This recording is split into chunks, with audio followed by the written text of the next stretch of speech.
The Handkerchief, written by Gr. 1878. Harry Potter and the Wizarding World is the sole masterpiece of J.K. Rowling. Chapter 18.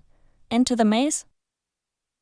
When the article about Potter's fainting spell in divination class came out in the Daily Prophet, Draco was surprised to read a few things that almost sounded like they'd been quoted from him in it. Hermione had been strangely silent since the article. When Draco had taken the piss out of Potter over it in the Great Hall, she hadn't met his eyes. Surely she didn't think he was passing info to Skeeter. He didn't particularly like Potter, found his champion status nearly insufferable, and sincerely hoped Diggory would pull off the win. But he hadn't seen Rita Skeeter in months, since that day in the corridor with her in fact, and had never spoken to her. Oh. The school year was drawing to a close. Draco was stressed about examinations, and used that excuse for why Hermione's responses to his messages had been rather short as of late. He worried that she thought he was working against her and Potter through Skeeter, but didn't want to ask in case that confirmed the idea in her head. The final task was also approaching, and corridor discussion naturally focused on this.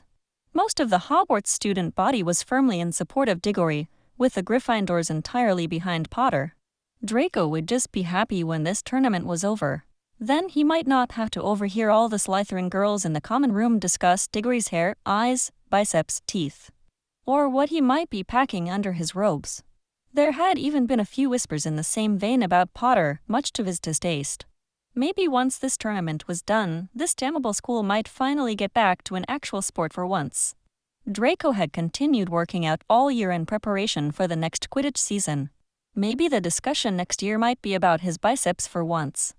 The final task was at night, and the Quidditch stands were aglow with magical lights. There was an air of excitement. Examinations were mostly finished, and the Triwizard Cup would finally be awarded tonight. Draco filed into the stands with several other Slytherins, nodding briefly to Justin Finch-Fletchley before scanning the crowd for Hermione. It was Blaise who spotted her first, digging a sharp elbow into Draco's side before pointing minutely at the base of the stands where Hermione was gathered with the close friends and families of the champions. Draco watched as a plump, kind-faced woman who could be none other than Mrs. Weasley gave Potter an enormous hug. Draco pushed back on the tiny rush of jealousy. That this woman cared enough about a kid that wasn't even her own son to hug him like that in public. His mother would never dream of doing that to Draco, never mind one of his friends. Ridiculous, he thought. The task began, and the crowd settled in to watch the hedges with mind-boggling boredom. During the task, Hermione sat with the Weasel and his family. There was the mother, of course, and the rest of the in-school Weasleys, plus an older one who appears not quite as dork-like as the others. Draco looked to the judges' table and was glad to see that Percy the Poncy prefect was nowhere to be seen. Finally someone had come to their senses and realized that Pratt wasn't supposed to be there. After a while, red sparks appeared above the maze, and Hagrid and Professor McGonagall emerged with Fleur de la Cour. Ostensibly, in addition to a couple of the students from Beauxbatons that rushed to her side, the oldest Weasley bloke went to check on her. Draco rolled his eyes at the overconfidence of the git. Imagine a girl like Fleur de la Cour being interested in a Weasley winker. Shockingly though, she didn't rebuff him immediately, and instead smiled and batted her lashes at him. Smoothly, he conjured a glass of water for her and removed his own jacket to wrap around her shoulders to keep her warm in the chill night air. Draco had to admit, the play had worked. He mentally tipped an imaginary hat at the tosser. Some time later, Krum was brought out of the maze, stumbling and disoriented. Karkaroff looked irate, predictably. Draco looked at Hermione, but she seemed unfazed at his dismissal from the task. Her eyes were glued to the maze exit, waiting for Potter to come out, either as champion or in second place. As they waited, Draco let his mind wander. His father had been intent on him entering this tournament. He had been annoyed like most of the younger students at being excluded, but in the end, glad that the organizers had the foresight to include the age line. And yet somehow, Potter had made it in, even though he didn't meet the age restriction. If Potter succeeded and won this blasted tournament, Draco would never hear the end of it. Lucius would remind him daily this summer that a boy his age, younger than him, in fact, had won. Draco sighed, tapping his Potter Stinks badge morosely. At this point, whatever was going to happen was already in the works inside that maze. There was nothing he could do about it. Oh, something was wrong. Draco was too far away to see everything properly, but instead of the winner emerging from the hedges as everyone had expected, Potter and Diggory had fallen from a few feet above the ground after popping into existence suddenly. Porky? Theo asked in confusion. Looked like it, breathed Draco. Had they porkied from inside the maze? That made no sense. Blaze squeezed his temples in his hand. This is bad. Something really bad happened. Draco and Theo exchanged looks that made Draco sure that he wasn't the only one who knew things about Blaze's talents and legilinancy. There was screaming now, not the surprised or cheering shouts of fans, but the strangled yells of confusion, outrage, disbelief. Sadness. Draco had never heard keening before, but if he'd been asked to describe it, this was what he'd say it was. What was going on? Moody was rushing away towards the castle with Potter, who had left the Triwizard Championship Cup forgotten on the ground. Hagrid wrapped it in a scarf and was bundling it away while urging the handful of curious students to move back. Professor McGonagall was looking around for someone, perhaps another professor. Cornelius Fudge and Professor Dumbledore were searching the crowd, and Cedric Diggory. Draco stilled. Diggory was lying on the ground, face up, not moving. An older man ran up and knelt next to him, his arms thrown around Diggory. A woman behind him seemed to slide to the ground next to the man, her face blank with shock. Draco realized that the man was the source of that keening, grieving sound. Behind the woman stood Mrs. Weasley, patting the woman's shoulder comfortingly while her own face was wet with tears. He looked to the base of the stands, where Hermione had her face buried in Weasley's chest, his hands awkwardly rubbing her back. Draco felt so numb, he hardly even registered his jealousy that it wasn't him with his arms round her. He looked back at Diggory, at the weeping man and woman kneeling over him. Diggory's eyes were open, yet Draco knew they saw nothing. Blaze was right. This was bad. Oh. Draco sent a lengthy note to Hermione that night, asking if she was all right, what had happened to Diggory, to the tournament. The school was in a state of confusion. The professors had told everyone in the crowd to go back to their dormitories with no information the previous night. His handkerchief stayed at the same temperature all night. The next day at dawn, she'd sent back a small reply. Cedric is dead. You know who has returned. Harry saw it happen, saw him and his followers. He barely escaped. Moody was never actually Moody. He was a Polyjuice Death Eater. And your little friend is going to be staying with me for a little while. He had no idea who his little friend was, and the rest of the note was equally vexing and alarming. You know who. Lord Voldemort. Return. He was dead, gone. How? Why? Draco felt sick to his stomach. The day had gone from bad to worse, and he hadn't even gotten out of bed yet. Breakfast brought no more insight. As Dumbledore only said that everyone needed to leave Harry Potter alone and not badger him about what happened with the tournament. What did that mean?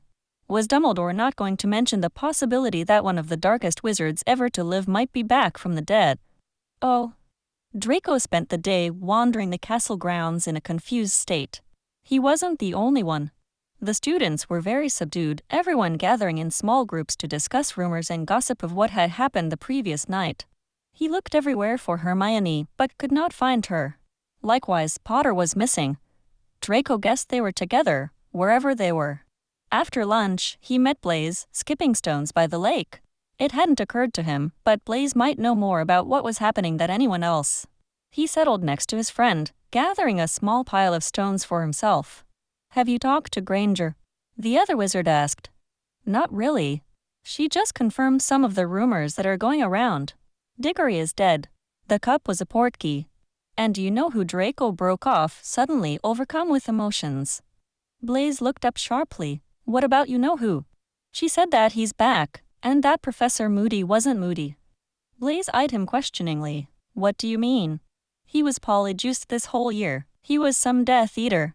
He looked up from his stones to search Blaze's face. Did you know? Could you tell? Blaze sighed deeply. Well, that explains many things about him. He always seemed guarded. And divided, if that makes sense. As if there were two people inside of him. One always seemed more on edge, rating about his father, how he could never live up to his father's expectations. could never be what his father wanted, and another part of him was always really calm and focused, like he needed to maintain control at all times. That didn't strike you as strange? Draco asked. Blaze huffed a short bark of laughter. Honestly, Drake, most of the wizards in Slytherin, hell, half the wizards in the school probably are having that internal battle all the time. Merlin, I've heard those thoughts from you for 4 years, including the day we met. Yeah, Professor Moody's division seemed more intense than most. He seemed mental loads of times. But aren't we all, sometimes? Oh. The leaving feast was normally boisterous and happy, winning houses celebrating and everyone excited for some time away for summer. This leaving feast was vastly different. There were no house colors, all of the banners were covered in black fabric. Draco noticed that Karkaroff wasn't there. Crumb and the other Durmstrang students sat nervously with the Slytherins, as though they didn't want to be there. Rumors had gone around that Crumb had been Imperiaused and had attacked the other champions while in the maze. Draco wondered briefly if Hermione would give him up as a pen pal after this, and decided she probably wouldn't.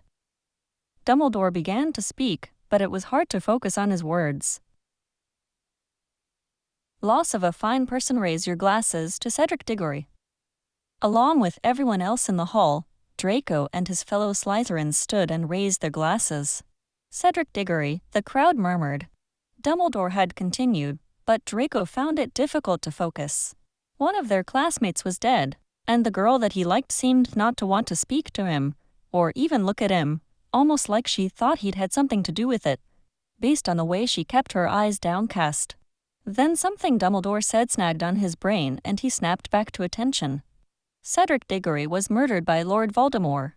So Hermione had been right. If Dumbledore believed it, then it was probably the truth. Crabbe muttered under his breath, "Serve that Ponzi get right."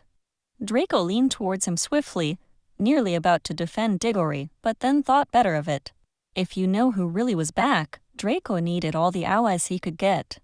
Maybe, he mumbled, looking up to catch Theo's narrowed gaze. Now Professor Dumbledore was speaking about Potter and his part in the whole thing. Several of the Slytherins had sat down during this portion of the speech. He showed, in every respect, the sort of bravery that few wizards have ever shown in facing Lord Voldemort, and for this, I honor him. Draco's schoolmates raised their glasses once again, and Draco felt nearby eyes boring into him from all sides. As several of the Slytherins gave him an inquisitive stare. Why was he still standing, they seemed to ask. He sat abruptly, feeling the appraising eyes of Potter himself on him as he did so. Sodding Potter. All the crazy things seemed to happen to him. And now apparently he had seen Voldemort. Escaped him, even. Draco almost felt bad for him, if Lucius's stories were anything to go by. Voldemort sounded equal parts sinister and loony. But the cold truth was this. If the Dark Lord was back, Lucius had likely already seen him, had possibly been there when Potter had faced him. He looked at Hermione, who still refused to meet his gaze. Please don't abandon me, thought. I have a feeling I'm about to need you more than ever. Oh. It was on the train ride home that he learned who Hermione thought his little friend was. Pausing outside her train car, he overheard her revelation that Rita Skeeter was an animagus. Specifically the unusual beetle that had crawled on him while he told the story of Potter's collapse to Greg and Vince. He recalled cupping the beetle in his hands to get it off of him, which likely looked from a distance like he'd been talking to it. He pushed aside the skeeved-out feeling he got when thinking about the fact that the beetle had crawled up his arm and neck, and instead focused on needing to speak to Hermione. They wouldn't see each other for over a month, and she had not answered his last 4 messages, though he did note that she had seen them. Some almost immediately based on the freezing charm. He wondered if he could get her alone for a minute to talk. He opened the door to their compartment. Very clever, Granger, said Draco, looking intently at her to try to catch her eye. She was pointedly staring away from him, down at her shoes. So, you caught some pathetic reporter and Potter's Dumbledore's favorite boy again. Big deal. Look at me, Hermione. Look up, please. He tried again, speaking softly this time. Trying not to think about it, are we? Trying to pretend it hasn't happened.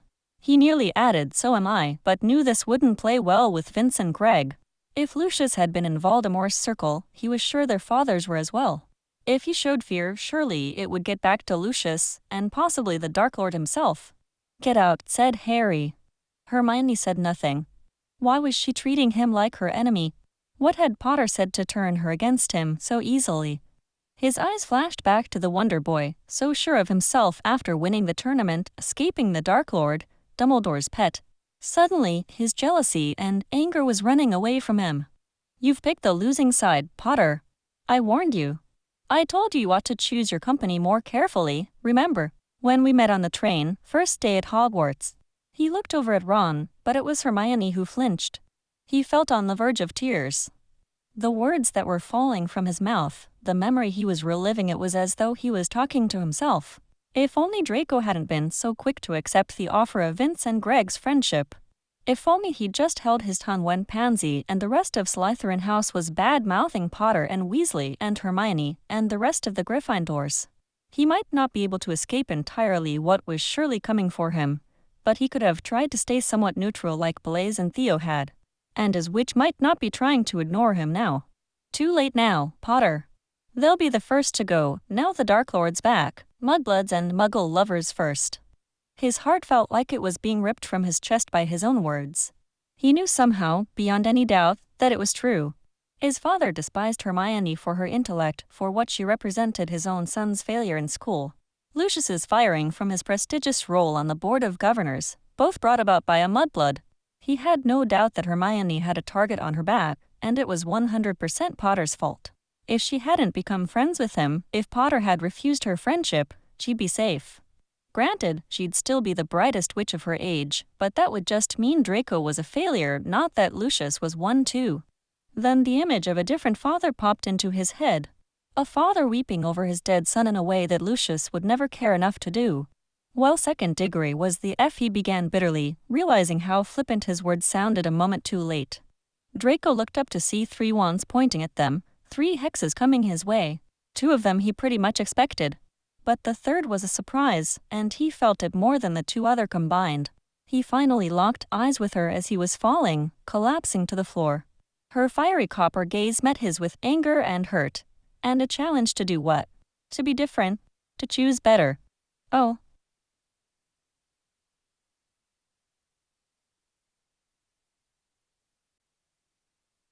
Chapter 19. Of Mice and Men. It had been a hot summer. In the mornings, Draco practiced a handful of advanced charms and transfigurations, or else tried to brew a few advanced potions in preparation for his OWL exams. His version of the pepper-up potion had him steaming slightly at the ears, so he supposed it was close. In the afternoons, he sometimes flew on his practice Quidditch pitch, rode one of the Abraxans, or played wizard's chess with Pym. Hot weather days, though, he found himself at the lake behind the manor, enjoying a swim before flopping onto a chaise under an ash tree and cracking open a book. Hermione had mentioned this muggle fellow called Shakespeare several times, and he'd owled Flourish and Blots for a copy of his works on his first day of vacation. He'd also gotten a handful of other books she'd mentioned in passing. After reading a while, he would whisper Vinca Major to his handkerchief and begin a letter to Hermione. Her told her about the charms, the books, the potions, about swimming, about Pym's new interest in learning to play the flute. He talked about how his owl Thorn was growing bored, having no notes to deliver. He talked about his mother's Kneazle, Ursula, whose diet now included multiple daily whole fish fillets because she'd grown so large that a normal food portion wasn't enough. In short, he talked about everything except the things that concerned him the most. The handkerchief grew cold soon after he sent these notes, sometimes within just a few seconds. But she did not write back. Oh. His father had had a sudden uptick in the meetings between himself and his distasteful friends, a group that called themselves Death Eaters. Like some macabre club. Lucius's jittery nervousness was evident nearly all the time now. Narcissa had a lack of desire to get out of the bed most days, not even to play with Ursula. None of his friends were able to visit, nor could he visit them, and he was unable to write them either. It was as though both Lucius and Narcissa were waiting for something that had them frightened to the core, and everyone was reluctant to discuss it not without a few shots of fire whiskey first. In the late evenings, when Lucius would finally remember that he hadn't eaten since mid-morning, he would sit in the dining room, picking at the sumptuous dinners that the house elves had prepared. He'd take a few bites, then slam his utensils down and call the elf back to replace the offending item. The only thing that never got sent back was the fire whiskey. As the ratio of water to whiskey inched closer to none to all, Lucius's demeanor grew more relaxed and less tightly wound. This was when Draco was able to piece together bits of what Voldemort and his followers were doing. In the graveyard that night, the Dark Lord had done some strange dark magic to come back to life. According to Lucius, he had never actually been dead, only living a half-existence somewhere far away. He was angry that his followers had not searched for him, and they'd been punished for this. Draco heard the story of how he'd gone round the circle of wizards, punishing them all. The Dark Lord had Potter in his sights that night and was about to kill him. But Potter did some kind of lucky trick that saved his skin to fight another day. To hear Lucius tell it, it was entirely dumb luck, a lot of light and loud noise and strange sounds and yelling. Draco held his tongue. Potter, for all his idiocy in choosing his wizard mates, was actually a decent wizard. Even Draco could begrudgingly admit it, but only in his head, not aloud. He'd been one of the first and the few to fight off an Imperius curse in defense against the dark arts the previous year. He'd managed to complete the tasks of the Triwizard Tournament since Harry had had the cup in his hand when he arrived with Cedric. Draco assumed he'd finished. He sent that bright white stag that Draco later learned was a corporeal patroness at him in third year, supposedly an EWT level skill. He'd done whatever the hell was needed to shut down the Chamber of Secrets nonsense their second year. Even if he'd had Draco and Hermione's help in getting there. And he had also stopped Quirrell from messing things up in first year. And Draco could never forget that thing with the snake in Dueling Club. It still made him shudder, but Potter had seemed to talk to it. Potter may have also been lucky, but he was smart too. Potter's escape meant that the group who remained behind were all punished severely. Draco had an idea that that punishment was why Lucius seemed shakier than ever, using his cane more often now. Not only as an intimidating object, but as a necessity at times. Oh. Tonight, Lucius seemed particularly loquacious as he chased his cock-o-vin around the plate drunkenly. The Dark Lord is searching for something in the Ministry, down in the Department of Mysteries. He's asked that I use my friendship with the Minister to help gain access. Oh. Draco had learned during the conversations that the fewer syllables he uttered, the better. Lucius eventually forgot that he was even speaking to an actual person, it seemed, and would ramble on until he passed out or stumbled off to his wing. Some kind of secret information that will help him rise to power more easily. He can't just walk through the front doors and demand it. He's not yet strong enough to be out in the open, and Fudge is still denying his existence. The Dark Lord wants to keep it that way. The fewer people who know about Bane alive, the better. Gives him the element of surprise. Lucius was beginning to slur his words slightly, a sign that the end of dinner was drawing close. Oh. Another night, a short, balding wizard had come to dinner along with a few other Death Eaters. Draco felt slightly put off by the man, though he couldn't put his finger on why. He seemed like a kind of hanger-on who would always want to be seen with the most powerful, or richest, or strongest, or most attractive person in the room, depending on the circumstances. So tell us, Peter, Lucius began. How did you discover the whereabouts of the Dark Lord? Many of us searched in vain for years for him after the business with the Potter boy.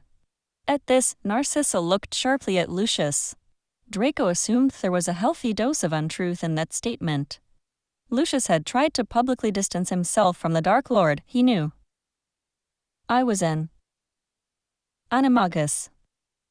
My animal form is a rat, and I spoke to other rats.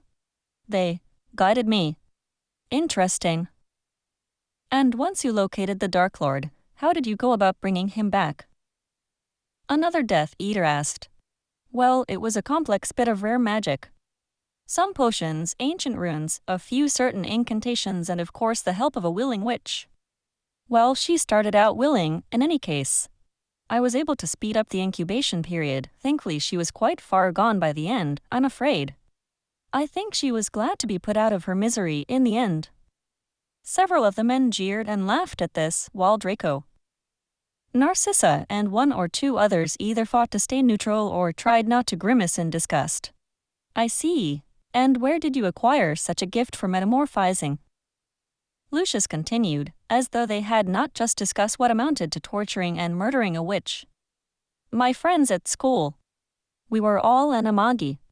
Except Lupin, you know, of course he was a werewolf. Indeed.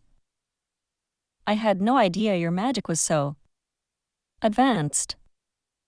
And your friends, they were all rodentia.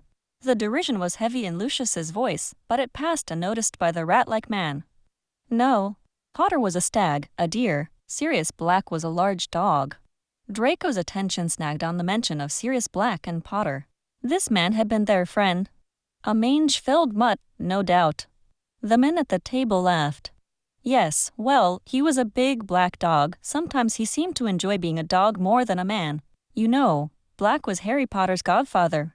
Peter seemed eager to share interesting tidbits for the group, who was now hanging on every word. Really? Lucius's eyes gleamed with interest, though Draco knew he already knew this. Yes, it made it much more tragic when everyone thought he was the one in league with the Dark Lord. No one ever suspected me. Now the men laughed, and Draco edged further away from the man. He had no love lost for Potter or his dead parents, but this git was truly repulsive. Oh. Lucius still had his fingers deep into the pockets of the ministry.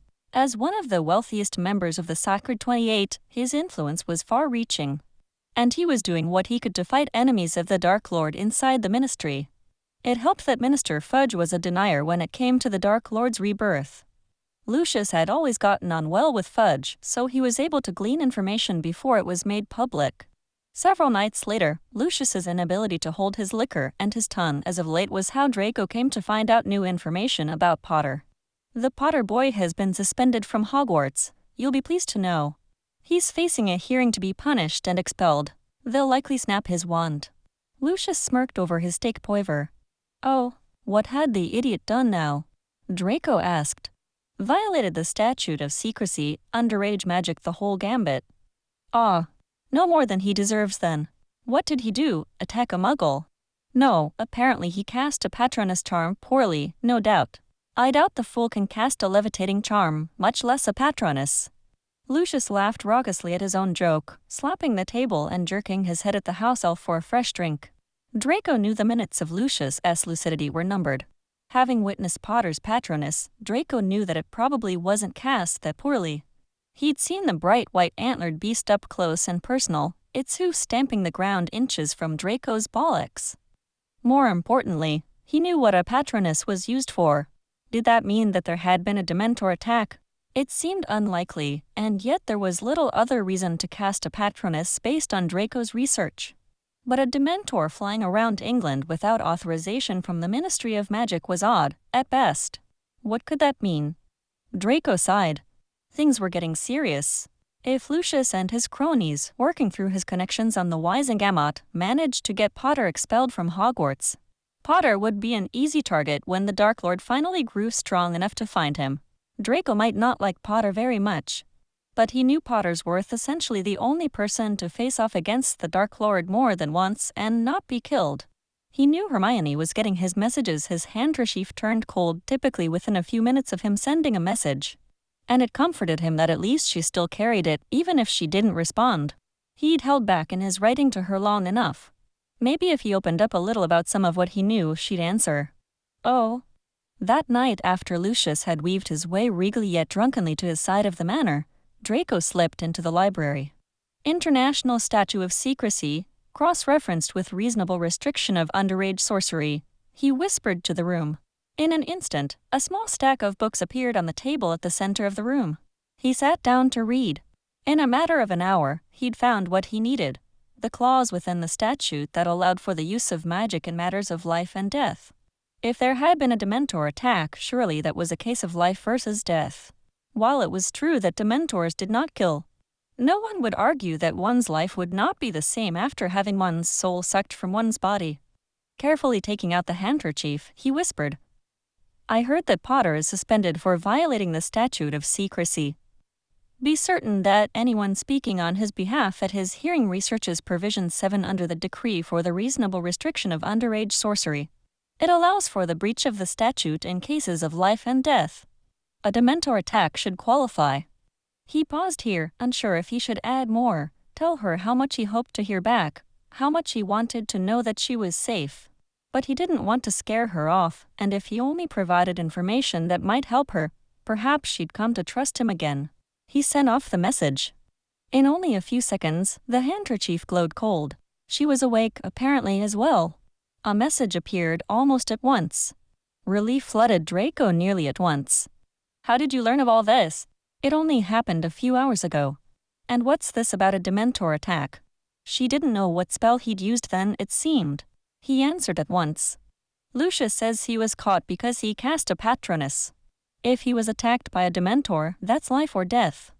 The handkerchief remained white for several minutes. Then, why are you telling me this? Why are you trying to help Harry? He huffed. She didn't trust him. He assumed as much. He'd acted like world-class prat on the train at the end of last term. And if Lucius had seen Potter that night in the graveyard, it was likely that Potter had seen Lucius. He'd probably told anyone who would listen all about the Death Eaters in attendance there, had named names if he could. What a sodding mess. That meant Hermione knew his father was in league with the Dark Lord. And she probably assumed that he'd eventually be as well. He replied, Potter needs your help. We need Potter, and I. Here he paused. What could B say to not scare her away from talking to him? Would she take it any words of affection as truth or manipulation? Best to stay firmly in the helping realm. I know he trusts your judgment. Several minutes passed. He thought she might have fallen asleep or was freezing him out again. Finally, the handkerchief warmed again. Thank you. It was better than silence, he knew. For the first time all summer, really since Potter had fallen from the sky outside the maze at the third task of the Triwizard Tournament, Draco felt hope. Chapter 20. Who Let the Dogs Out? The large prefect carriage on the Hogwarts Express was crowded. 4 houses, each with 6 prefects, made for a large group of generally outgoing, swotty do-gooders. He sat next to Pansy, who perched upon the bench seat with the air of a queen with her courtiers. She occasionally hooked her arm through his and smiled at him, trying to catch his eye. He was nervous, his eyes darting around to search the crowd occasionally for Hermione. When she finally arrived with the weasel in tow, Draco was taken aback. Surely Dumbledore had not skipped over Potter for the badge. The idiot had won the Triwizard Tournament only a few months before. Both Potter and Dumbledore were getting called out in the press for being loons. What a strange choice. Giving it to the weasel who'd be lucky to scrape together a handful of OWLS1. Potter probably needed the vote of confidence. After their prefect meeting was over, Hermione stood a few moments, speaking with the Ravenclaw Paddle twin and the Hufflepuff Hannah Abbott. The weasel boldly dug wax out of his ear while chin-wagging with Ernie Macmillan. Draco disentangled his limbs from Pansy's iron grip. Just as he was about to stand, Pansy asked in a sickly sweet voice, "Where are you rushing off to?" Draco. "Just need to see a wizard about a Krupp Parks. Did you have a good summer?" Corking. "I was hoping your mother might have hosted a summer fete this year." "No luck, I guess." Yes, she was otherwise engaged most of the summer. Draco left off the fact that Narcissa had mostly stayed in her suite unless Lucius insisted she emerge to entertain his friends at dinner. Hermione waved to the other 2 girls and exited the carriage. The weasel blathered on, oblivious. Draco wondered if he could catch her before Weasley caught up to her. "Yes, my mother was likewise otherwise engaged." Pansy gave a wry smile. "Of course, that's her typical way of existing." Letitia Parkinson was known as a day drunk and a night one when it came to it. "Should be a fun term, eh? Prefect duties and all," he ventured. His mind was distracted, wondering which direction Hermione might have walked when she left the prefect's carriage. "Yes," Pansy responded dryly. "Prefect duty." She sneered at him, and he realized too late that he'd watched Hermione go out of the carriage and hadn't moved his eyes from the door since. Pansy huffed and turned to the 7th-year Slytherin prefect boy, looking to flirt with someone who might return her affections, he supposed. The weasel was done gabbing with Ernie and slouched to the door, shoulder-checking Draco as he left. Draco sneered at him and followed a few steps behind. Weasley hurried to catch up with Hermione. "Oh." Stepping out of the compartment door, Draco caught a bit of her brown curls down the train corridor and followed at a distance to her carriage, hoping that she would drop off the weasel and continue on her own. No such luck. They entered and closed the door, and he passed the compartment she'd entered without looking inches. 2 doors down, Vince and Greg came out of a door and started following him. "What's up?" he asked. "Nothin'," said Vince. Draco rolled his eyes. 8 weeks apart from these wankers, and they still had nothing to say. He decided to try his luck at baiting her and her friends. As fired up as she often was, it would at least give him some kind of interaction with her. "Oh, shut up, Malfoy, and get out." Those were the only words she'd had for him. He wrenched open the door to her compartment, elbow bumping Vince's fat stomach as he did so. Great, he thought. He was bringing his dumb pair of friends to confront her dumb pair of friends. That was always enjoyable. She sat with the girl Weasley and Potter, looking radiant as always. Potter looked put out, as though someone had taken the last chocolate frog. Oddly, the walls behind them had little globs of black gelatinous goo sticking to it, and there was a strange swampy smell to the air. The weasel was sandwiched between Longbottom, holding the world's ugliest plant, and inexplicably, Luna Lovegood, a Ravenclaw 4th year. Draco vaguely thought she might be a very distant cousin of his, then quickly dismissed the thought to focus on the matter at hand. "What?" Potter barked flatly. "Manners, Potter, or I'll have to give you a detention," Draco drawled. He touched his perfect badge lightly, the green metal shimmering against the black robes. "You see, I, unlike you, have been made a prefect, which means that I, unlike you, have the power to hand out punishments." "Yeah, but you, unlike me, are a git, so get out and leave us alone," Potter said harshly. The Gryffindors all laughed. Luna turned the page of her magazine, which Draco now noticed was upside down. She was really distracting. He shook his head and turned back to Potter. "Tell me, how does it feel being second best to Weasley, Potter?" "Shut up," Malfoy said Hermione sharply. She looked up at him. No, she was looking above him, as though she didn't want to make eye contact. Well, she was going to bloody well need to look him in the eye at some point. "I seem to have touched a nerve," he smirked. "Well, just watch yourself, Potter, because I'll be dogging your footsteps in case you step out of line." He gave Potter a hard stare. He and everyone else had seen Potter show up to the platform with a giant black dog. It hadn't acted like S regular dog, and Draco knew it had to be the Animagus, his own cousin Sirius Black. Potter needed to know how stupid it was for Sirius to be out in public. He thought Narcissa recognized him too, but she kept her eyes purposefully averted. It was with a jolt of shock that Draco put together that Narcissa and Sirius had likely grown up and attended Hogwarts together, being first cousins near in age. Potter had gotten lucky that the men at the manor dinner that night with Pettigrew hadn't had children leaving on the Hogwarts Express today, well except Lucius, who often forgot what had been discussed after his 6th fire whiskey. Draco had no doubt that Lucius would have gotten the Minister of Magic there in a heartbeat if he had remembered. "Get out," said Hermione. She stood and stepped towards him, copper eyes flaming. His silver eyes pleaded with hers for just a moment. She jerked her head slightly to her right. It was enough. He turned to go, pushing the backs of Greg and Vince to shuffle out of the compartment. Once out the door, he stopped Greg. "You guys go ahead back to the compartment. I've got to take a piss." Vince and Greg lumbered past him, left up the train corridor, and Draco turned right, hurrying to the front of the train. He ducked into the small, dark closet near the toilets where the trolley witch parked the trolley when the train was stopped. Taking a few deep breaths, Draco willed his heart to stop racing. She seemed fine. More than fine, even apart from the fact that she had told him to shut up and get out of her sight. Suddenly, the door to the closet was ripped open, then slammed closed just as swiftly. "What was that absolute ridiculousness, Malfoy?" Hermione's voice seethed in the darkness. "You came." He breathed out a long-held breath he hadn't realized he'd been holding and reached out clumsily for her. His knuckles dragged across her jumper and he found her arm in the pitch black. Tugging it free from where one arm was tightly tucked under the other, he pressed her fingers to his throat. "I missed you, Hermione. You've done a crap job of showing it. The things you said just now, the things you said at the end of last term on this very train, not to mention the activities your father got up to last June. I know. I'm sorry. It's been bad this summer. At home, all kinds of people coming through the manor, meetings behind closed doors." Now that he'd started talking, he found it hard to stop. "Hermione, they're planning things, collecting information. I don't know much about it, what the plans are. But you, people like you, it's like I said at the end of last year, you'll be an early target. You're so close to Potter, and he's going to be hunted." "Draco," she said, leaning into him slightly, "we know all this. Our people, Professor Dumbledore's people, were fighting it. The other side is organizing. Draco breathed a sigh of relief. Good, thank the gods. That's good. So what's their plan for you? His hand came up to her cheek, finding a stray curl next to it and wrapping it around his index finger. What do you mean? Her voice was confused.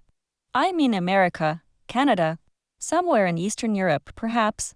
If it's a matter of safe houses, the Black family has estates in Lithuania, Calgary, the Hamptons, I'm sure if Sirius. Why are you listing off foreign countries? And what do you know about Sirius? Her confusion was growing deeper, mixed with alarm, he could tell. Hermione, you've got to get away from here. Great Britain isn't safe right now for people like you. People like me? She cut in acerbically. Yes. Like I've told you, and even Potter to his face, they'll be looking for Muggle-borns like you and you specifically.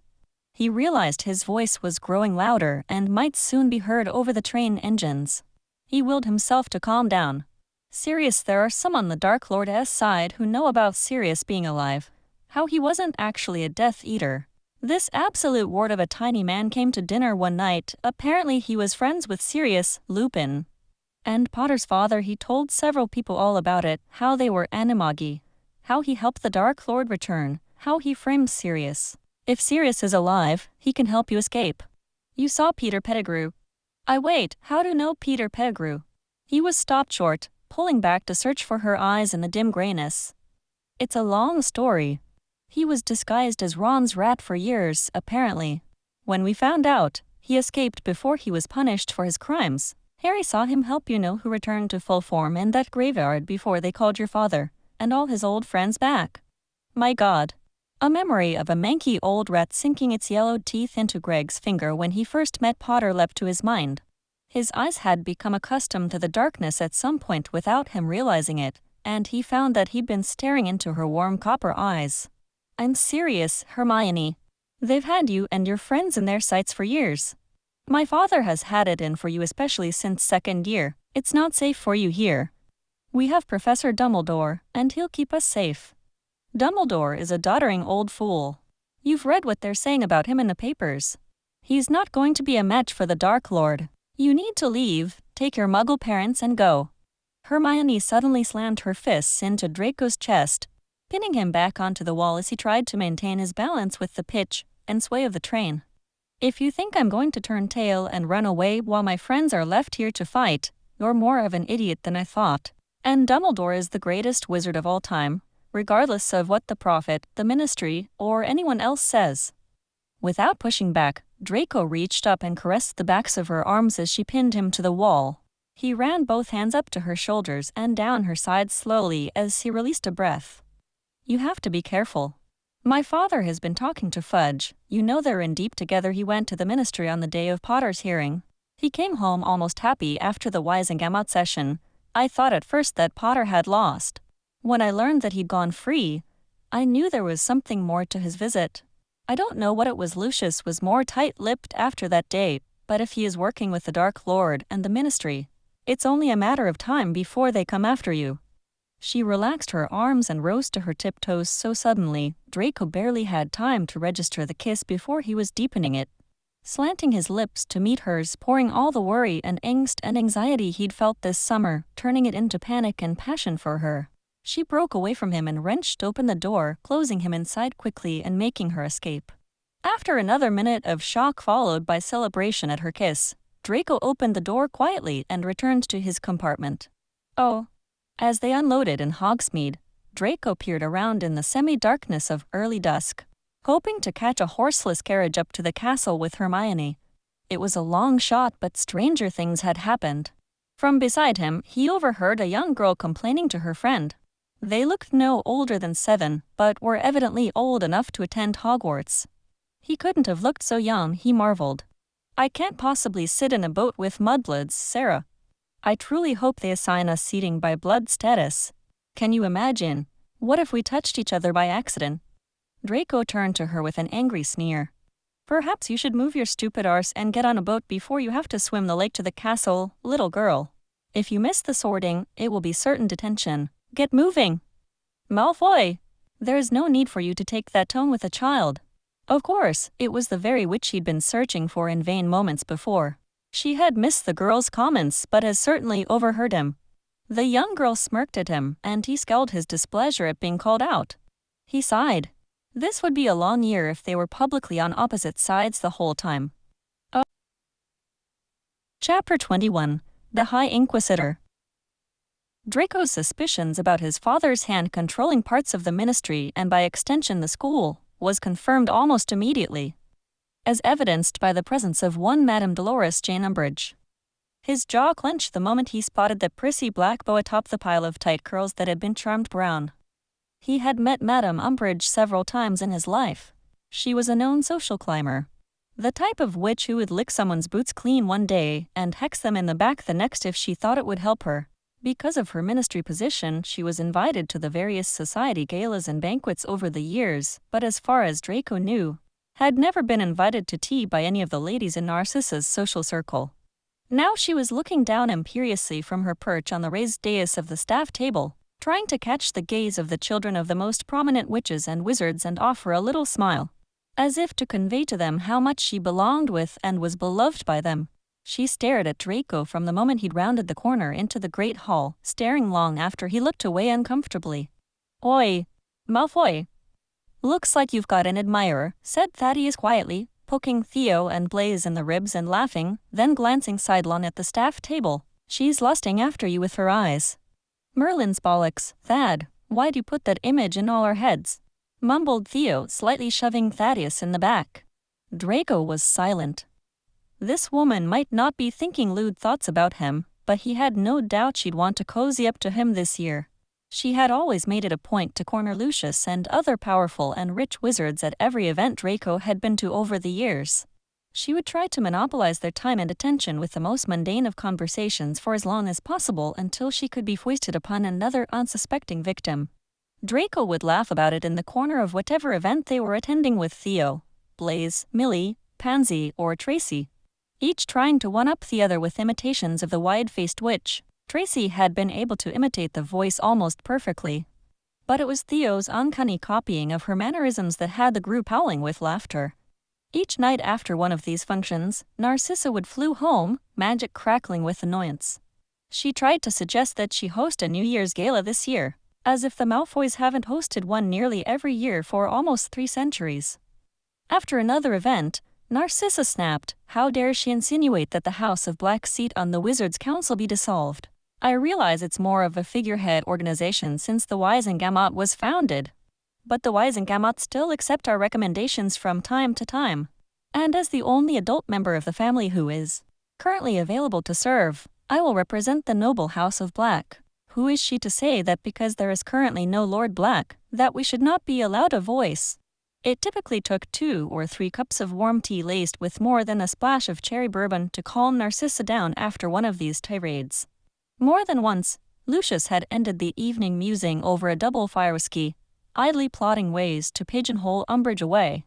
It was very much like his father to get Fudge to place a stodgy witch like Umbridge at the school. It accomplished multiple beneficial things at once for him. Lucius now had devoted eyes and ears on not just Draco, but Professor Dumbledore. He'd be able to adjust school policies to fit more in line with his own ways of thinking. And he didn't have to socialize with a social leech who stole his time and upset his wife.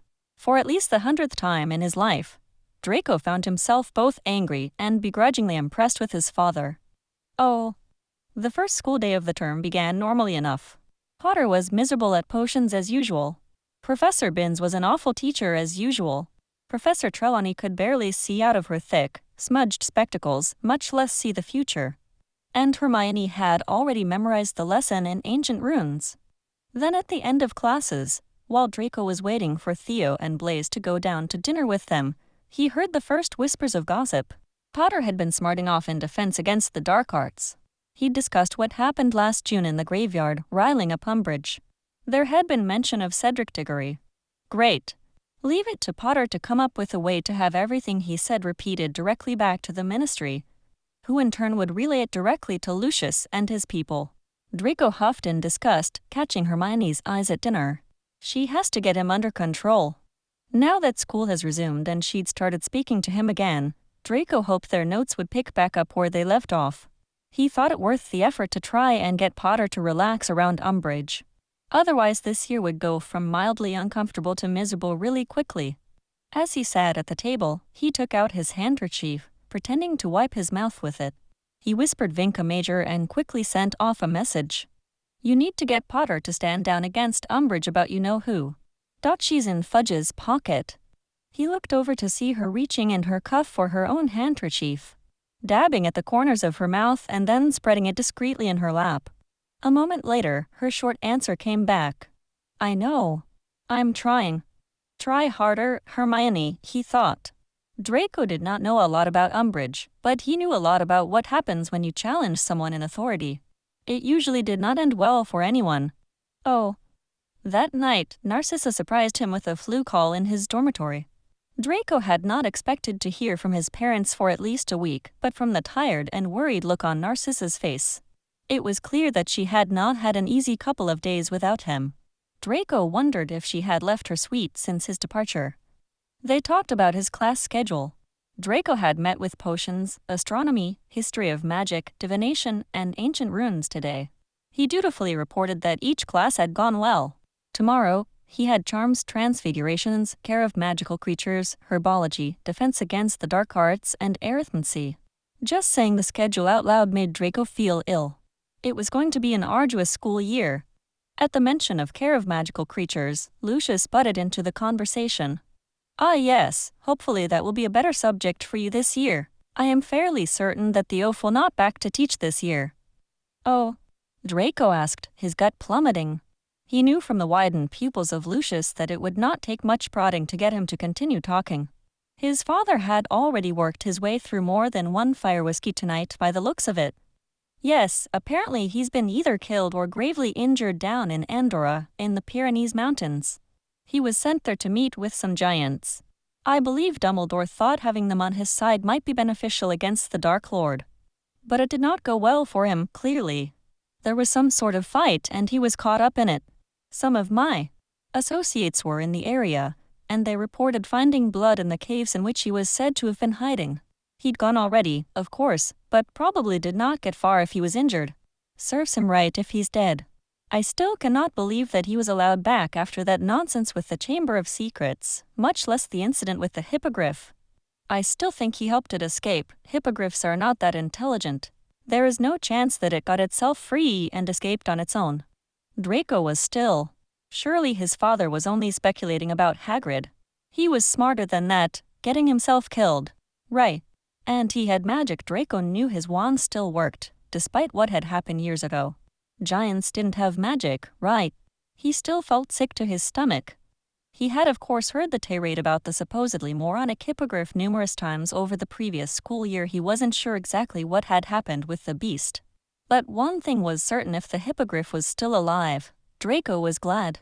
No creature deserved to die because Draco had been an arse. He begged off of further conversation, rightly claiming that he had a lot of revision to begin. Draco did not mention to Lucius and Narcissa the bit about Potter bringing up Voldemort and Diggory. He was certain that Lucius would learn it eventually, and he preferred not to be a part of that discussion. But his mind was too distracted by everything else that had been said and done today to begin schoolwork. Oh. The next morning, Draco walked down with the others to care of magical creatures. The topic of conversation, of course, was Potter's lunacy. Draco laughed along with the others, Poundsy and Goyle leading the charge. After the first question asked by the substitute professor, when he saw Hermione raising her hand eagerly, he mocked her motions. She waited until everyone's attention was back on the substitute professor before she very casually flipped him the middle finger with a smirk. Draco released a breath and felt his chest relax. Perhaps this year would be not much different than the others. If she was willing to joke back and forth like before, maybe things would be okay between them. The class began to work with the Bowtruckles, and Draco overheard Potter asking Professor Grubbly Plank as to the whereabouts of Hagrid. Did their side not know where he had gone? This seemed odd, but perhaps Hagrid had struck out on his own and going to Andorra and hadn't told anyone before he left. Grubbly Plank cut him off quickly, redirecting Potter's attention to his class assignment. Looking up, Draco caught Hermione's copper eyes. She was focused on the lesson, but also looked worried, her face reflecting what he felt inside. Draco knew that Hermione considered Hagrid to be her friend. Was their side unaware that Hagrid might be injured or killed? Perhaps if they knew, they might send a search party. Maybe the stupid great oaf's got himself badly injured, he ventured quietly to Potter. Maybe you will if you don't shut up, replied Potter. Maybe he's been messing with stuff that's too big for him, if you get my drift. That had to be enough for them to be getting on with, he hoped. Draco felt like he had already said too much. He moved away from Potter's group and began to work on his own botricle. If the Prat couldn't get the hint, Draco wasn't going to spell it out for him. Oh. Professor Umbridge was making a name for herself in much the same way she had at ministry events and social galas for years, that is to say. Like a Cornish pixie in an apothecary. The amount of silent vitriol this woman garnered from every student and even some of her fellow staff was remarkable, thought Draco. She seemed universally hated by nearly everyone, and it wasn't even October yet. As part of her campaign to win over exactly no one, she had appointed herself High Inquisitor of the school. A title that Draco was certain she'd made up to sound official. This meant that she had taken to showing up in random classrooms to inspect teachers and to confirm that they taught ministry-approved materials using ministry-approved methods. It also provided some hilarious moments. Professor McGonagall's razor wit was something to behold. Professor Snape was incredibly dismissive. Professor Trelawney was a headcase as always. Professors Sinistra and Vector knew their material so well, and Umbridge knew so little that by the end of those inspected classes, Umbridge looked as wound up as a broken children's toy. But it was Hagrid's class where Draco could see the smarmy bint interact most with Potter. It was here that Draco realized just how much Umbridge seemed to detest Potter. Oh. As they walked down to Care of Magical Creatures, Draco saw the jaunty black bow bobbing ahead of him, and he drew back. Vince and Greg dropped back as well. If she asks you about the class, don't say anything. Let me do all the talking. He had a strong feeling that his father had already expressed his multitudinous issues with this class to the minister and Umbridge. He did not need Vince or Greg or Pansy piling on, talking about being bitten by flobberworms or nearly having their watch stolen by a niffler. She likely already knew about the hippogriff. Oh. He was fairly certain that if Umbridge knew the specifics about the blast-ended Scroote's behavior and their origin story, she would disband the class entirely. Draco knew most people would find it hard to believe that he was protecting Hagrid, of all people. But truth be told, Hagrid was an all-right bloke once you got past the gruff exterior. Draco had developed a begrudging acquaintanceship with the man over the years. It had begun back in year 1 with Hagrid's dragon. After he had spied the tiny dragon through the window, Draco had to sneak down a few more times to try and see it again. Hagrid had been suspicious of him at first, but eventually he softened his stance. Petting a dragon, even a small one, was a surreal experience for Draco. 2 Septembers later, Hagrid carried Draco gently up to the hospital wing with his injured arm cradled against his chest. Hagrid had leaned low and whispered gently, "Not quite like your Starclaw, was he? Got to treat creatures the same way you treat people, Draco. Like they're all different and special, unique from each other. It's gonna be okay, son. Beaky didn't mean to hurt ye, just like Y didn't mean to insult him." Through his pain, Draco bit out, "This one just had a hard time understanding me." When Lucius came after Hagrid over the Buckbeak incident in 3rd year, Draco kept his distance from the enormous man, except in class. The year before, after Hagrid had returned from Azkaban, he'd been able to go down to the hut and apologize in person.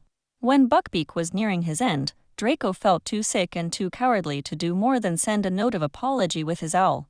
In Draco's 4th year, he and Hagrid had stopped speaking outside of class.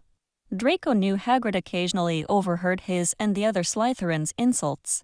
He persisted with them, even as they tied his stomach into knots. It was easier to go along with the insults of his housemates to even add some of his own than to go back to Hagrid's hut and apologize again. But now, when his erstwhile acquaintance friend, really, Draco finally admitted to himself was lost, possibly killed by giants, Draco wasn't sure how to feel. Yes, plenty had come out over the years about Hagrid's parentage, and Draco knew they were now on opposite sides in this war. But it didn't stop his worry both for Hagrid and his job security in a position that Draco knew he cared about more than anything. And now, this uptight ministry bitch was trying to get information about how the class had been run under Hagrid. She turned to Greg and asked, "Now, I hear there have been injuries in this class. Greg smiled as though he was about to expound upon the stupid line he'd spouted the year before for Rita Skeeter about flobberworm bites. Draco cut inches, that was me. I was slashed by a hippogriff. He said it quickly, as though it were a small, barely worthwhile thing to mention. Yet Umbridge made a huge show of writing copious notes as though he waxed on and on about the incident. Draco gritted his teeth. A hippogriff? Professor Umbridge asked, as though she'd never heard of such a beast. Potter, who likely could not keep his mouth shut if he were being held underwater, chimed inches. Only because he was too stupid to listen to what Hagrid told him to do. Draco glared at him. He was right, but that didn't make this situation any better. Another night's detention, I think, said Umbridge quietly to Scarface. Hermione and the Weasel both looked slightly ill when Umbridge spoke. Potter's mouth thinned to the point where he didn't appear to have lips anymore. He nervously scratched the back of his hand and snatched up his Boutricle diagram angrily. Oh. After dinner, Draco found Hermione in the remotest part of the library, simultaneously finishing an astronomy chart and correcting her charms essay. Interesting creatures class today, I thought, he ventured. It certainly wasn't helped when you brought up the incident with Buckbeak, she bit out. Umbridge already knew about that. She's known my father for years, and I'm certain she knew people on the committee that voted for that. She was just making a big deal of it for show. Hermione sighed. I suppose you're right, but it doesn't make it any easier knowing that she is trying to oust Hagrid. Your merry men too busy to study tonight? Draco queried. Ron is busy, and Harry has detention with that absolutely foul C. Language, Granger, Draco said warningly, looking over her shoulder as Madame Pence crossed the aisle just behind Hermione and looked at them sharply. Hermione shuddered. She's sick, twisted, evil. Draco was confused. How so? I mean, I've known of her for years. She's obnoxious and an absolute parasite, but evil. Hermione looked around a moment, then said quietly, do you know what her version of detention involves? Chapter 22. Murtlap and Muffliato. Draco moved quietly down the dungeon hallway, slipping into the potions classroom as stealthily as possible. Making his way to the storeroom, he lit his wand with a whispered lumos. As he began rummaging through ingredients, thankful that Snape kept his storeroom ingredients neat and alphabetized, a hand clapped down on his shoulder. Mr. Malfoy, Professor Snape drawled baldly. Tell me, have you lost your way to your dormitory, or is this petty theft just a bit of amusing entertainment on your part? Draco's stomach fell through the floor. Leave it to Snape to have some kind of detection alarm on his storeroom. Sorry, Professor. I was looking for Murtlap tentacles. You don't appear to be injured, Mr. Malfoy. Why would you possibly need to avail yourself of such a powerful pain reducer? A friend Draco dropped his eyes. Lying to Professor Snape was harder than he presumed. I know someone with an injury, something that can't be healed easily, they just need.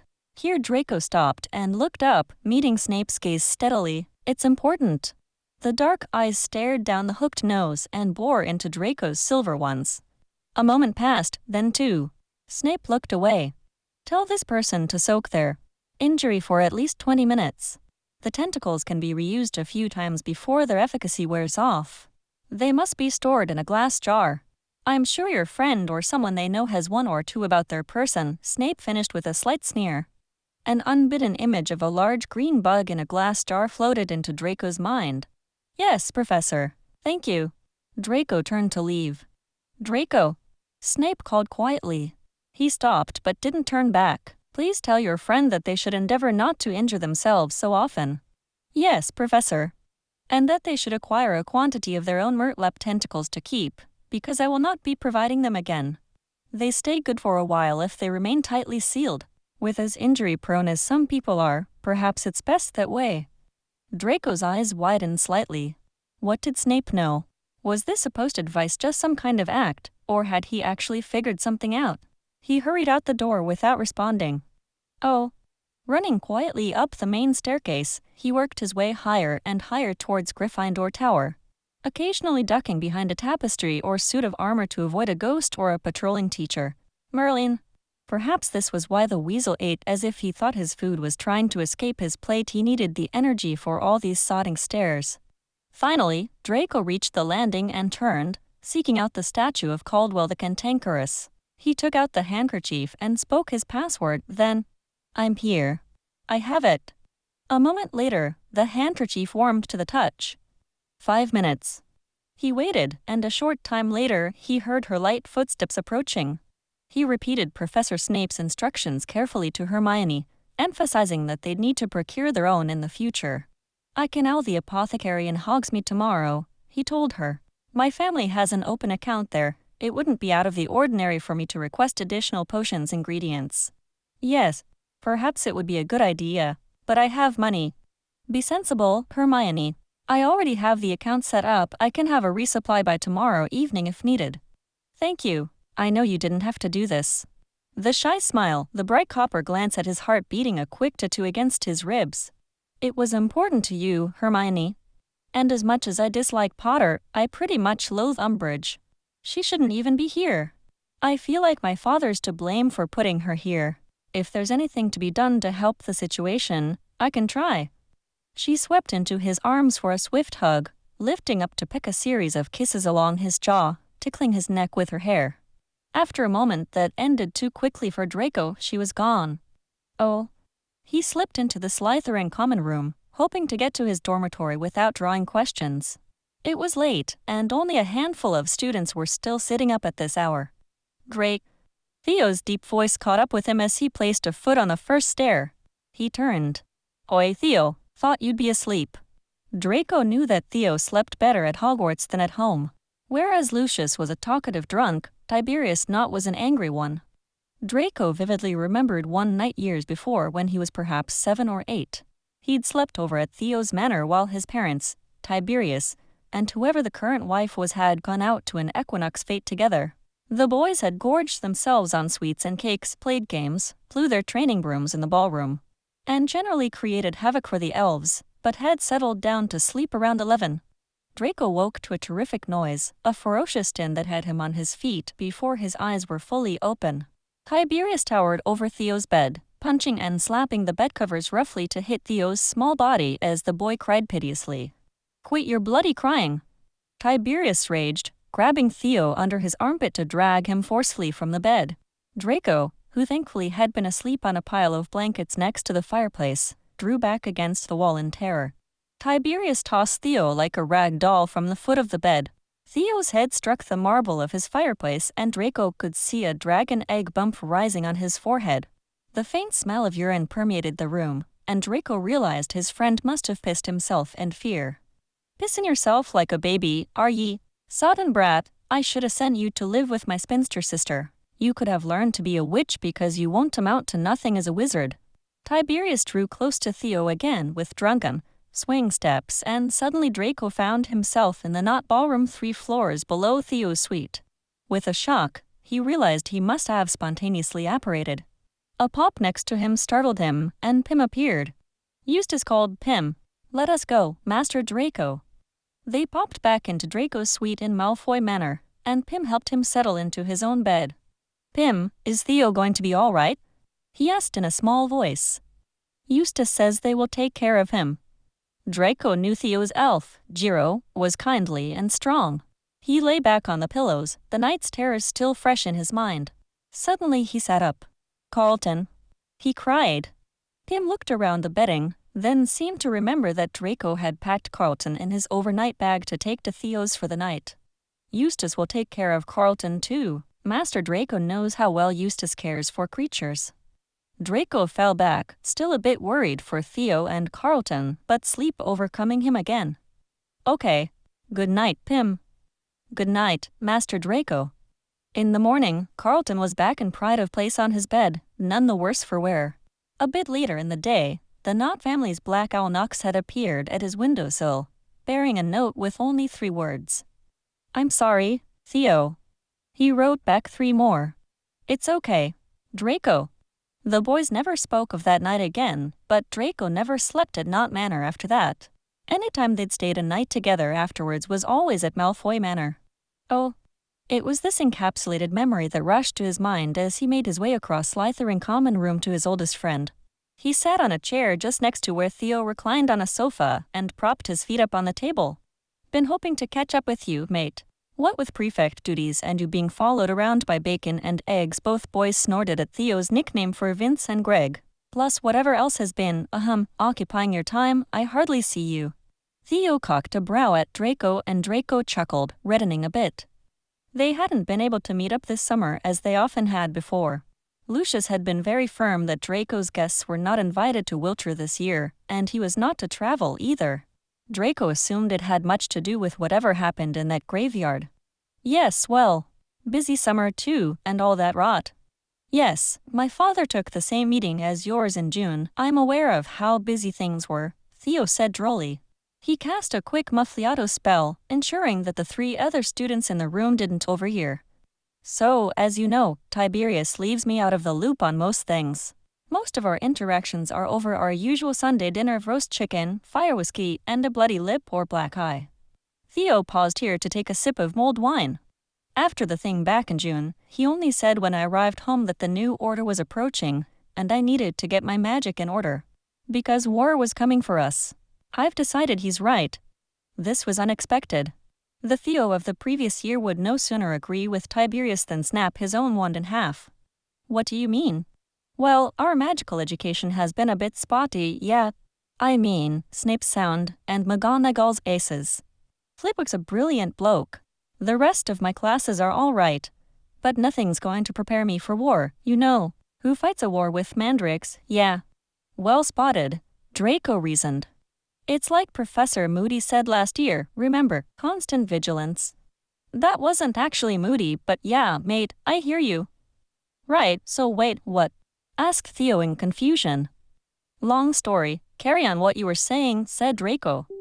Right, so as I was saying, Moody taught us a lot, and so did Lupin when he wasn't out barking at the moon and hunting lady wolves. Lockhart was a windbag and Quirrell was useless. But the last couple of years got us started on defensive spells, right? I suppose. Draco wasn't sure where this was going. Well, this year we're right back down to the Professor Quirrell years, yeah. This which is teaching nothing. What if we need to protect ourselves? Disarm someone, fight back. Draco realized that Theo was onto something. His shield charms might barely stop a Niffler, they do nothing against a fully trained wizard.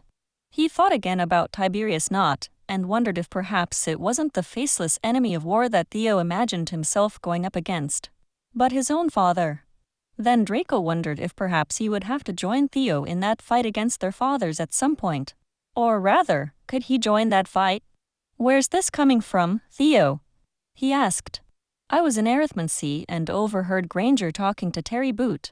She mentioned how it was a shame they weren't learning real defensive spells and countermeasures, that if the time came that they were needed, they'd be lost. It just got me thinking, you know. Theo stared into the fire for a moment. By the way, your girl really needs to learn to use a muffliato. Oh. The next morning, soon after breakfast, Draco made his way to the Owlery to request the tentacles from the apothecary in Hogsmeade. As he came up the stairs, he spotted her coming down, the crisp fall air turning her cheeks pink. When she spotted him climbing the steps, she turned back without acknowledging him, as though she'd forgotten something inside. As he rounded the corner, she flew into him, throwing her arms around his neck and nearly knocking him into the wall. He laughed as he caught her, kissing her soundly. She smelled and tasted like chocolate. Draco. The tentacles, they worked wonders. How did you know about them? I'm sure I would have eventually found out about them in some healing texts in the library, but to be honest, I didn't realize I'd still need to. Harry was supposed to have his temper and control around Umbridge. He wouldn't be the first to lose his cool with her around. Draco's smile, thinking of his mother. What are you doing up here so early? Just owling flourish and blots for some extra defense books. Let me guess. You aren't finding defensive theory for toddlers or whatever text Professor Umbridge is using all that helpful. Something like that. But you didn't answer my question. How did you know the tentacles would work? Well, to put it simply, there have been moments, after certain interactions with my father, where they have been quite useful. Him is an excellent healer, when it comes to it. Draco, she said softly, and he could hear the pity in her voice as she ran her hands through the hair at the nape of his neck. It's fine, Granger. Nothing to worry about. Certainly nothing compared to what Theo experienced likely every week at home. He eyed a couple of gray owls nuzzling necks across the owlery to avoid her eyes and crunched his toe at a whitewashed mouse skeleton on the packed earthen floor. "It's also fine for you to accept my empathy," she whispered as she ran her hands down his shoulders, curling her palms around the tightened muscles of his neck and back. As she touched him more intently, he felt his body relax, leaning forward so that their foreheads met. Her strong yet gentle touch reminded him so much of that moment last year in the hospital wing. He looked into her copper eyes with his silver ones. Her eyes caught an occasional glint of filtered sunlight as the morning sun broke through the trees across the lake. The light made her eyes dance with little sparks of magic. "Thank you," he whispered back, kissing first her forehead, then the tip of her nose, then her cheek, and finally her lips. She responded so openly his heart nearly burst from him. To think, a few weeks ago, he wasn't sure she would even deign to speak with him this year. As the sun began to filter into the open space high above the castle, warming them, Draco felt like his heart was soaring as wild and free as the owls around them.